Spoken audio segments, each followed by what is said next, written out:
I love the smell of Merlot. It's always this beautiful quality characteristics of beautiful cherry fruit right away.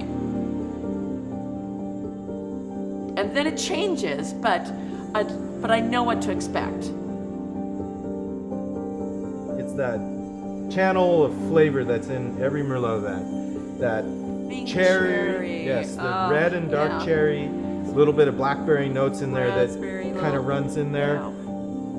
And then as it ages, you start to really notice the other smaller parts of it that make it a complete Make it wine. special, you know? Special. I'm never bored with Merlot. I think that's what's exciting about Walla Walla. Our Merlots are never one-dimensional. They're supple and seductive, and with the soil content here of loess and basalt, it has this really wonderful earthy quality to it. While there's a lot of people still doing Merlot, it seems like Cabernet has become more of the red grape of Washington. We have the growing conditions in the valley to be truly great. There's less competition out there for Merlot. We could introduce Merlot to a lot more people, and we could do really successful with it because it does so well here. This state has Merlot with fantastic longevity. I've tasted 20-year-old examples from old vines that have just absolutely knocked my socks off. The more kind of structural, dense and floral examples are really inspiring guests at the table, inspiring me as a dweller of Walla Walla. I'm hoping that Washington will sort of be able to find that niche and fill that void a little bit, because we are really well positioned to do that as the pendulum swings back.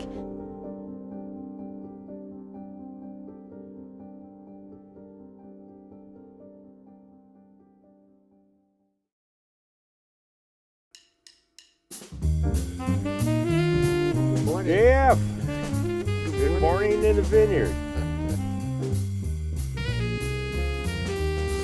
I had lived, grew up and lived for a long time east of the Mississippi, where when you ask someone about Washington wines, they think it comes from D.C. Yes. I've been working in restaurants and the wine industry for almost 25 years. I think maybe you and I have talked before about how, as a sommelier and a wine professional, you never arrive. No, you never It's one of my arrive. favorite things you've ever told me, so. Well, let's see here. Both of us have been here for what? Since 2000, 1998. We've seen a lot of growth in vineyards, and certainly Merlot is definitely one of the featured varietals here in Walla Walla.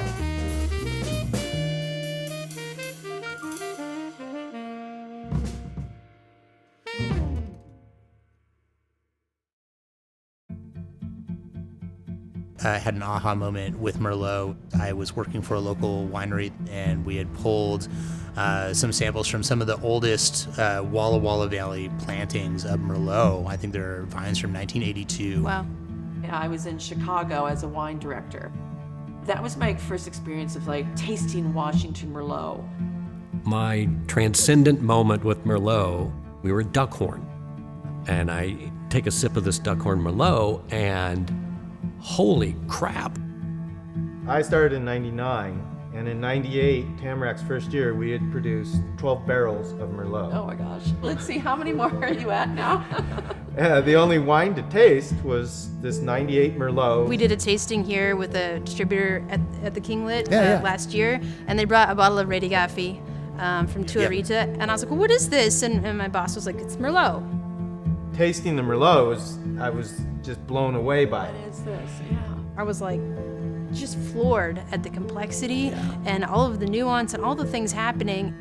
This was immediately so approachable.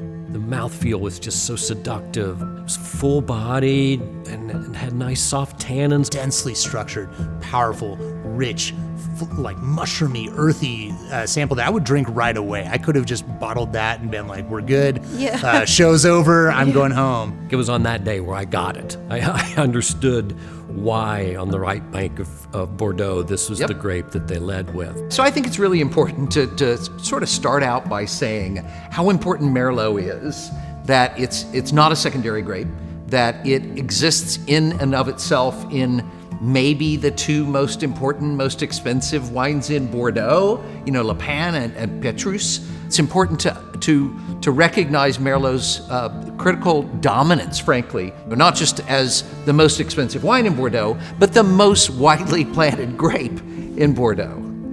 I could see so much of why we make Merlot the way that we make it in Washington State and in its potential here. That was my first experience of tasting Washington Merlot and going, holy moly, this is an amazing varietal in where? Walla Walla? At that time, this was like 97. To me, the light bulb went off kind of going, oh my goodness, this Washington State, this Walla Walla is producing this incredible, varietal that nobody knows about. I think at the end, I was just sort of cuddling this bottle. Yeah. And my boss was like, put the bottle down. You can't take it. And I was like, please.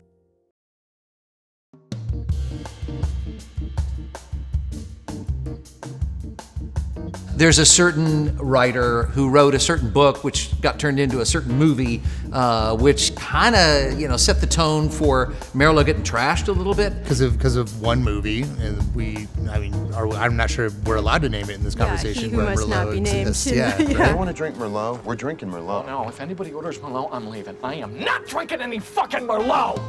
The book describes why Miles, not to go down the rabbit hole, but he describes why Miles doesn't like Merlot. It's not because he doesn't like Merlot, it's because ex-wife loves Merlot.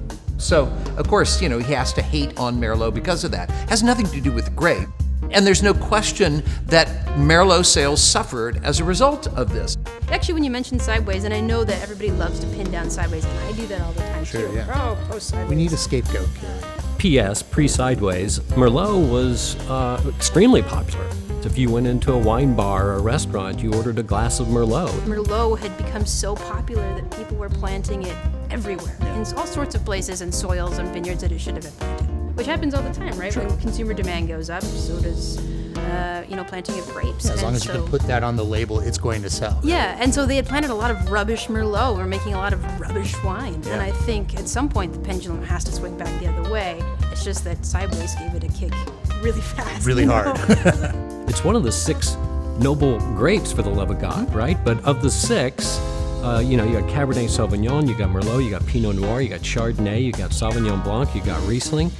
Of those 6, only Merlot seems to be disrespected. Merlot is quite possibly the hardest sell we have. Hardest. Yeah, I can see that. The full-bodied red drinkers will often pin down Cab and be like, well, I like Cab.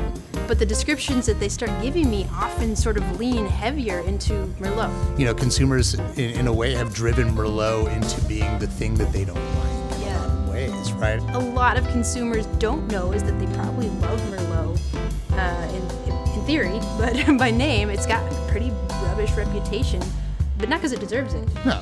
Before I moved to Walla Walla, if you asked me, what wine is Washington known for? I would have said Merlot without hesitation. Now, I got here and Syrah is a big player, certainly Cabernet Sauvignon. Sure, Merlot was kind of a secondary thought, and that really surprised me. Yeah, exactly to your point. Go back 10 and 15 years ago, we were talking about Merlot a lot more up here, and we've known for decades that it can be very special.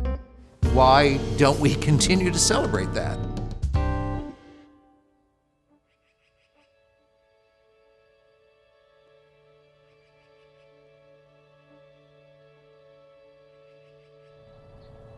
I started farming here in 91, and then JF showed in 99, and just in time to save me and teach me how to grow Merlot grapes. I knew nothing about growing grapes when I started. I was an apple farmer, and that's kind of what I knew. And so I started out trying to grow grapes like I would apples. We were the only grape growing really at that time back in the early 90s. everything had to be kind of learned the hard way. Apples, you're trying to throw everything at it to get it to produce lots of fruit and wonderful looking, healthy vines, green, and everything growing. That was absolutely the wrong approach to do it. I think the vineyard is where I belong personally. So I grew up. I really believe the state of Washington, including Walla Walla, is a fantastic spot to grow Merlot, and this is the red grapes who put Washington state in the map. We're growing grapes to make wine, not to put in the supermarket to eat. And that's a very different type of approach and format. Everything has to come together right. Where we're growing it and how we're growing it, all those things have to come together for Merlot. Both the grower and the winemaker have to pull together, and when they do it right, wonderful things happen.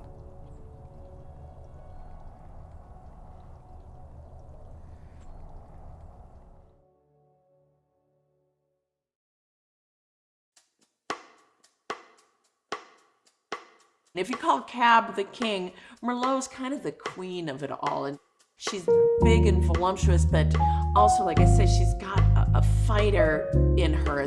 Sometimes you have to bend to Cabernet Sauvignon, where Merlot bends more to you. It's like, I just want to make you happy.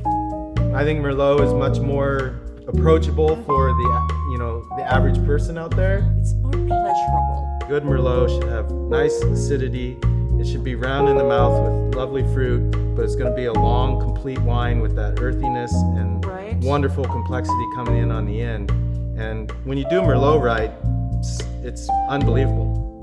I have all the space allotted for Cabernet Sauvignon, and I've got 2 little rows for Merlot, which is so I'm as guilty as anybody else with elevating the Cabernet Sauvignon, the status, and then relegating Merlot to this kind of supporting cast member. But those Merlots go out the door of my wine room way faster than those Cabernet Sauvignons.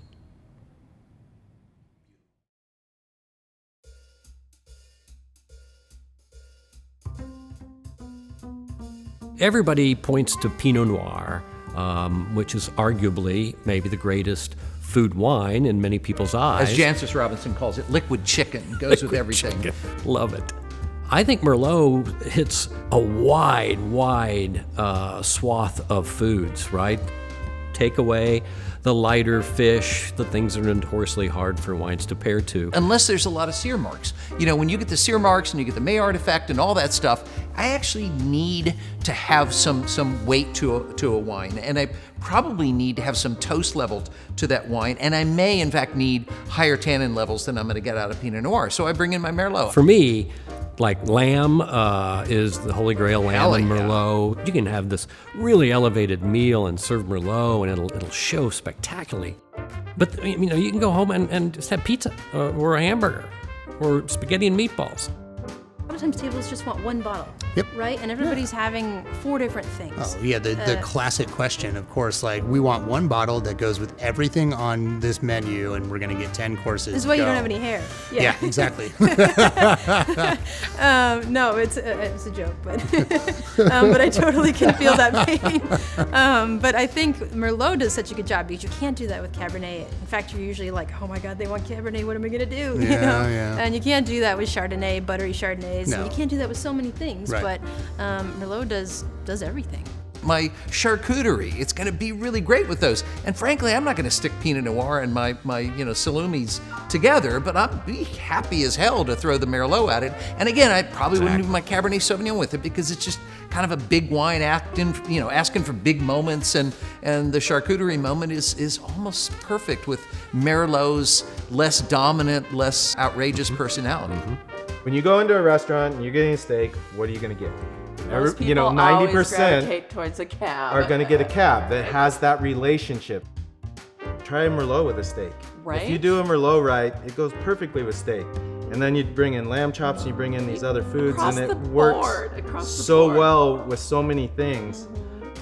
braised beets, let's go, or like beets confit with garlic and herbs. Things that can kind of glom on and echo pepperiness and tanginess and acid. Merlot is really great at like disguising itself and kind of parking itself between earthy flavors. It really has more of a type B personality than a type A personality, so you can let it slide in and it's going to be a graceful companion, not trying to be the dominant speaker in the room.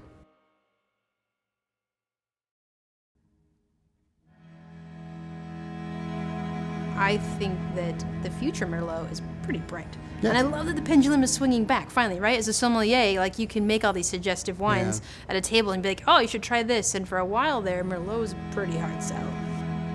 It's just sort of one bottle at a time, one person at a time, where you just sort of say, hey, it's okay to go back to Grandma's grape, because actually Grandma knew what she was talking about. Grandma knew what she was talking about. I think we've come a long way since, we were talking about Sideways earlier. I think we've come a long way since Sideways. People are ready to find new avenues of Bordeaux varietals that they really love. The excitement behind Carbonera, the excitement behind Cabernet Franc can still be the excitement behind Merlot. Wines develop in different ways.